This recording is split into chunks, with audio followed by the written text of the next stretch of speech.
अरे यार 3 बजे फिल्म शुरू हो जाएगी, तू क्या कर रही है?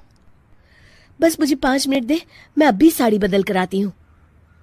अरे बहू, तू अचानक कहाँ जा रही है? तेरी सास तुझे आवाज दे रही है। अरे छोड़ ना, ये बुढ़िया कभी नहीं सुधरेगी। क्या हुआ माँ जी? मैंने आपको कितनी बार मना किया है कि मुझे जाते हुए टोका मत कीजिए। मैं फिल्म देखने जा रही हूँ। तू अभी चली जाएगी तो मेरे लिए खाना कौन बनाएगा बहू? सुबह से भूखी बैठी हूँ। अरे माँ जी, आप कौन सा घर का काम करती हो जो आपको भूख लगी है? अच्छा, मुझे देर हो रही है, चलना रीटा। अंजलि के जाते ही सीता देवी अपनी किस्मत को कोसते हुए सारा दिन घर में भूखी बैठी रहती है। इस तरह अंजलि अपना बहू होने का कर्तव्य कभी नहीं निभाती थी। वहीं दूसरी तरफ अपनी सास के खाते से पैसे निकाल के अपने शौक पूरे करती थी। लेकिन सीता देवी इस उम्मीद पर थी कि एक दिन उसकी बहू सुधर जाएगी। फिर एक दिन सीता देवी की जुड़वा बहन गीता देवी वहां आती है। अपनी बहन को घर के काम करते हुए देख गीता देवी आग बबूला हो जाती है। अरे ये सब यहाँ क्या चल रहा है सीता? तेरी बहू कहाँ है जो तू घर के काम कर रही है? सीता देवी भावुक होकर रोने लगती है। अब तुझसे क्या छुपाऊं? मेरी बहू रत्ती भर भी मेरी इज्जत नहीं करती।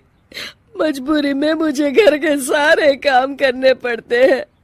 वो तो बस सारा दिन अपनी सहेली के साथ सैर सपाटा करने में लगी रहती है। अच्छा, तो उस चिड़िया के पर निकल आए। तू चिंता मत कर, मैं ऐसी कई बिगड़ैल बहुओं को ठीक कर चुकी हूँ। अब मैं इस चुड़ैल से निपटूंगी। तू कुछ दिनों के लिए मेरे घर चली जा, मेरी बहू तेरी अच्छी देखभाल करेगी। फिर दोनों बहनें आपस में साड़ियां बदल लेती हैं और सीता देवी अपनी बहन के घर चली जाती हैं। देर रात अंजलि जब घर आती है तो अपने कमरे का नजारा देख उसकी आंखें फटी की फटी रह जाती है। हे राम, मेरे कमरे का एसी कहाँ चला गया? और मेरा 56 इंच का एलईडी टीवी कौन ले गया? अंजलि तहस के साथ अपनी सास के कमरे में जाती है। तभी वो देखती है कि उसके कमरे का एसी और टीवी उसकी सास के कमरे में लगा है और गीता देवी आराम से एसी की हवा खाते हुए सास बहू सीरियल का मजा ले रही हैं। अच्छा, तो ये सब इस बुढ़िया की कारस्तानी है। अभी इसे बताती हूँ। ये सब क्या है माँ जी? आपकी हिम्मत कैसे हुई मेरे सामान को हाथ लगाने की? क्यों बहू, ये सारा सामान तूने तेरे पिताजी के पैसों से खरीदा है क्या? हैं?